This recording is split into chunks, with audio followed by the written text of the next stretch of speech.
दर्शकों नमस्कार। इस समय पाउटा साहिब के कांग्रेस मंडल अध्यक्ष हमारे साथ हैं अवनीत सिंह लांबा जी। और इस समय जिला सिरमौर में एक बहुत बड़ा मसला चला हुआ है। इतना बड़ा घटनाक्रम हुआ लेकिन कांग्रेस के नेता कहीं खुलकर के आगे नहीं आए और इस सांप्रदायिक माहौल को कम करने का किसी ने कोई खास प्रयास नहीं किया है। आज अवनीत सिंह लांबा कैमरे के सामने आए हैं। बहुत सारे सवाल हैं, काफी लेट हो चुके हैं, लेकिन सर फिर भी कहना चाहूंगी कि कांग्रेस इस विषय को लेकर क्यों खुलकर के आगे नहीं आई है। ऐसे आरोप लग रहे हैं क्या कांग्रेस हिमाचल प्रदेश में किसी समुदाय विशेष को शेल्टर करती है? मैं ये कहना चाहूँगा प्रीति कि ये मुद्दा कांग्रेस बीजेपी का था ही नहीं। ये एक इंसानियत का मुद्दा था। एक हमारे बच्ची पहले पता लगा, प्राइमा फेसी में हमारे को पता लगा कि एक बच्ची अगवा हो गई है। बाद में पता लगा कि बच्ची अगवा नहीं हुई है, किसी के साथ चली गई है, अपनी मर्जी से गई है। चलो ये मैं भी आपको बताता हूँ। हम लोग इसमें ध्यान थे, हम परेशान थे, सबकी बच्चियां बराबर हैं।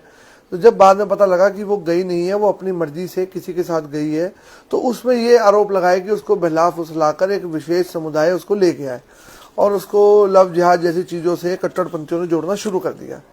और जब उसने जज के सामने न्याय प्रणाली में जाकर कैमरे के सामने अपना बयान दिया, तो उस बयान को भी इन्होंने बोला कि ये डरा के धमका के बयान दिया गया है। और जब उसके लिए पूरा परिवार परेशान हुआ और उस परिवार का साथ देने के लिए जब एक आम जन समूह इकट्ठा हुआ, उसमें कट्टरपंथियों ने उसको एक राजनीतिक और धर्म से उसका एक मोड़ दे दिया। उसके अंदर आप कह रहे हैं कि कांग्रेस ही कहाँ थे। हम कांग्रेस कहाँ नहीं थी, हम साइलेंट थे। प्रशासन काम कर रहा है, सरकार कांग्रेस की है। प्रशासन काम कर रहा है तो प्रशासन काम कर रहा है तो हमारा उसमें बोलना बनता ही नहीं। और एक चीज, जब हमारी पुलिस प्रशासन, हमारा एडमिनिस्ट्रेशन ठीक काम कर रहा है और वो लोग भी जो बिल्कुल एक स्मूथ रैली मार्च निकाल रहे थे, तो वो एकदम मोब भटक कर प्रशासन की तरफ गया, ईंटें मारी गई, पत्थर मारे गए प्रशासन को अपना, जब तब जाके हमारे एसडीएम साहब ने डंडा उठाया। आप इस पूरे घटनाक्रम में प्रशासन की कैसी भूमिका देखते हैं कि डीएसपी साहब है, एसपी साहब है, एसडीएम साहब है, उन्होंने कैसा काम किया है? उन्होंने अपनी तरफ से निष्पक्ष काम किया है। उन्होंने ये नहीं देखा कि ये हिंदू और सिख मुस्लिम का मैटर है। उन्होंने पहला, उनका जो फर्ज था वो था कि लड़की को ढूंढना। दूसरा उनका कर्तव्य था कि वो लड़की सेफ रहे। तीसरा ये था कि अगर उसका जो एक हमारे संविधान ने हमारे को राइट दिया है कि हम 18 साल की उम्र के बाद अपना जीवन साथी चुन सकते हैं।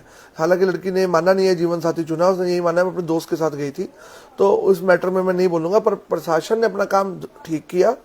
पर प्रशासन के साथ जो व्यवहार हम लोगों ने किया वो नहीं करना चाहिए था। हम अपने आप को सबको मिला के चल रहा हूँ। पहले हम इसको बड़ा स्मूथली लेते रहे, पर जब इस घटनाक्रम को हिंदू मुस्लिम नाम देकर और उसमें हमारे माननीय हमारे पूर्व विधायक बिंदल जी और पूर्व मुख्यमंत्री भी आए और बिंदल जी भी आए, और उन्होंने कल तो हद तब कर दी जब उन्होंने एक हमारे ब्यूरोक्रेट को चीमा कीमा कहा। क्या सिख समाज को वास्तव में इससे कोई ठेस पहुंचा है? बिल्कुल पहुंची है। कल गुरुद्वारे में जो प्रेस कॉन्फ्रेंस हुई उसमें मुझे भी बुलाया गया था, मैं था नहीं।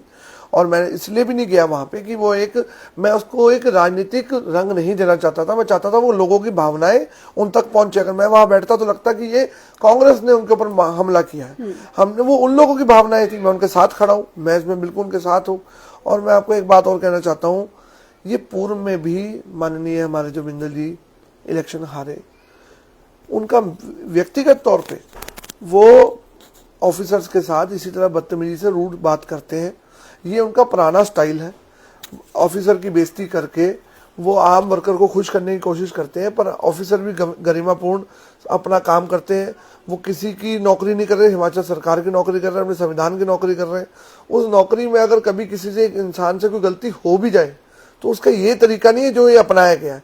तो मैं बिल्कुल अपना कंधे से कंधा मिला के अपने एसडीएम के साथ खड़ा हूँ। कांग्रेस पर ये आरोप लगते हैं कि हिमाचल प्रदेश में जब से कांग्रेस की सरकार बनी है, समुदाय विशेष को समर्थन करती है। आप एक बात बताओ, क्या ये अच्छा लगा कि कल एक हिमाचल प्रदेश के पूर्व मुख्यमंत्री पोंटा साहिब की जनसभा को संबोधन कर रहे थे और उनको इस बात का पता था कि पोंटा साहिब के अंदर एक जाति, जिस जाति के अगेंस्ट वो संजौली मस्जिद का मुद्दा उठा रहे थे, जिस जाति के अगेंस्ट वो ये छोटे छोटे मुद्दे उठा रहे थे, वो हिमाचल प्रदेश में 3% है पर वो हमारे इलाके में 27% है। क्या उनको ये नहीं पता था कि अगर इस बात में अगर दंगे भड़क गए, सिख समाज और मुसलमान समाज अलग अलग हो गया और यहाँ पे इस चीज को लेकर कौन इस दंगों को संभालेगा? वो तो दंगों को अगर प्रशासन ने संभाला है तो उसका उनको पीठ थपथपानी चाहिए थी, ना कि एसडीएम को चीमा कीमा कहना चाहिए था, ना कि उनको ये कहना चाहिए था कि भाई कि आप इसमें नारेबाजी में जय श्री राम के नारे के साथ जब उन्होंने नारा लगाया जय श्री राम, तो उसके बाद नारे के बाद उन्होंने बोला चीमा वीमा नहीं चलेंगे, तो धक्का मारो। कभी राम ने बोला कि किसी एक व्यक्ति विशेष को बुरा बोलो? क्या राम ने इनको ये सिखाया? मैं ये अपने भाइयों से पूछना चाहता हूं बीजेपी वालों से कि आप जो इसको रंग दे रहे हैं राजनीतिक, ये क्या रंग देना बनता है आप लोगों का? एक व्यक्ति की, बेचारे की लड़की चली गई। मैं भी धर्मांतर के खिलाफ हूं, मैं भी ये मानता हूं कि अगर हिंदू की लड़की मुसलमान के घर जाएगी अच्छी बात नहीं है, क्योंकि हमारे संस्कार नहीं मिलते। मैं भी इस बात में बिल्कुल साथ देता हूं अपने हिंदू परिवार का, पर उस परिवार का कंधे से कंधा मिलाकर एसडीएम की क्या गलती थी? एसडीएम की सिर्फ ये गलती थी कि वो उस लड़की का नाम नहीं रिवील करना चाहता था। एसडीएम की ये गलती थी कि उसने अपने बचाव के लिए हाथ में डंडा उठाया। एसडीएम की ये गलती थी कि जब उसको स्वाभिमान को ठेस पहुंची तो उसने भी आगे से जवाब दिया। एसडीएम की ये गलती थी कि उसने जब पथराव हुआ अपने आप को बचाने के लिए खुद वो मैदान में कूद गया, ना कि अपनी गाड़ी के अंदर जाके बैठ गया।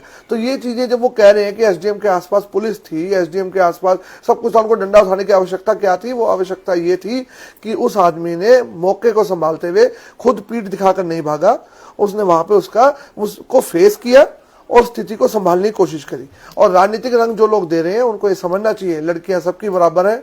आपको भी प्रीति, तुम्हारे को भी इल्जाम लगाए कि तुम बायस पत्रकारिता कर रहे हो, कई पत्रकारों पे इल्जाम लगाए। वो पत्रकारिता बायस नहीं है, उनको ये समझ नहीं आ रही कि रियलिटी ऑफ ग्राउंड आप लोगों ने देखी है, इसलिए आप बोल रहे हो। जी, प्रशासन पर ये भी आरोप लगाए गए हैं कि एक तरफा कार्रवाई हुई है या एक ही धर्म के, विशेष धर्म के लोगों को जो है वो जेल में डाला गया। पूरे हिंदुस्तान में ये बीजेपी हिंदू मुस्लिम करवाती है। मैं एज अ सिख सनातनी हूँ, मैं सबसे पहले हिंदू हूँ, मैं अपने आप को हिंदू कहता हूँ, फिर सिख कहता हूँ। हमारे गुरु हिंदू थे, उसके बाद सिख बने। क्या ये हमें सिखाएंगे? ये जय श्री राम का नारा लगाकर ये यहाँ पे हिंदू मुस्लिम कर रहे हैं, इनको शर्म आनी चाहिए। मेरा कहना यह है कि इस तरह की यहाँ जहर ना खोले हमारे पोंटा साहिब जैसे पवित्र स्थान पे। और लीडर कहीं भी कोई छुप के नहीं बैठे हुए। लीडर सिर्फ इसलिए नहीं बोल रहे थे कि ये जो छोटे लीडर, जो हमारे भाई छोटी मोटी प्रेस कॉन्फ्रेंस कर रहे हैं, मैं उनको भी कहना चाहूंगा कि कोई प्रेस कॉन्फ्रेंसेस ना करें, साइलेंट रहें। जब प्रशासन अच्छा काम कर रहा है हमारा बोलना बनता ही नहीं। हमारा बोलना तब बनता है जब प्रशासन काम ना करे। और जब माननीय मंत्री हर्षवर्धन चौहान जी ने हस्तक्षेप करके सारे स्पष्टीकरण दे दिया तो हमारा किसी का बोलना बनता ही नहीं था। पर अगर आप फिर भी हमारे से बुलवाना चाहते हैं तो इनको अपने पर शर्म आनी चाहिए। इस तरह की शांतिपूर्वक अगर ये मार्च करते तो शांति मार्च नहीं थी, वो भड़काऊ मार्च थी। और उसको पोंटा रामलीला ग्राउंड में क्यों किया गया? हमारे बाजार में हमारे लोगों को हमारे उन्हीं के भाषणों में, उन्हीं के नारों में नीचे खालिस्तानी लिखा जा रहा है। हम लोगों को क्या ये करना चाह रहे हैं? क्यों ये मुद्दा भड़काना चाह रहे हैं? क्योंकि इनके पास मुद्दा नहीं है कोई, कभी कुछ बोलने लग जाते हैं, कभी कुछ बोलने लग जाते हैं। ईसाई भी इतनी जात 36 बिरादरियां यहाँ प्यार से रहती है। कहते हैं यहाँ के मुसलमान को पहाड़ी मुसलमान कहते हैं। तो ये इन लोगों को समझना चाहिए जो इस तरह का जहर घोल रहे हैं हमारे गुलदस्ते जैसे शहर को, ना वातावरण को बिगाड़े। और जो कल हमारे सिख समुदाय ने मांग करी है 2 दिन के अंदर अपनी जो भी वो उन्होंने मांग रखी है उसको वो पूरा करें, ताकि उस आंदोलन में हमें हिस्सा ना लेना पड़े जो आंदोलन वो लोग करेंगे। आज युवा कांग्रेस ने भी जयराम ठाकुर जी का पुतला जलाया है और एसडीएम डीएसपी को सम्मानित भी किया है। आपके संज्ञान में है? मेरे संज्ञान में है। ये सब राजनीतिक लाभ के लिए हो रहा है। ये जो भी कर रहे हैं ये सब राजनीतिक लाभ है। मेरा मानना यह है कि फिलहाल इस शहर के माहौल को शांत किया जाए। मैं एसडीएम का फेवर नहीं कर रहा, मैं प्रशासन का फेवर नहीं कर रहा, मैं अपने शहर को बचाना चाहता हूं। हमारे शहर में इस तरह का जहर नहीं घुलना चाहिए। हाँ, युवा कांग्रेस का जो आज प्रदर्शन हुआ मेरे संज्ञान में है और बहुत अच्छा है, काबिल तारीफ है।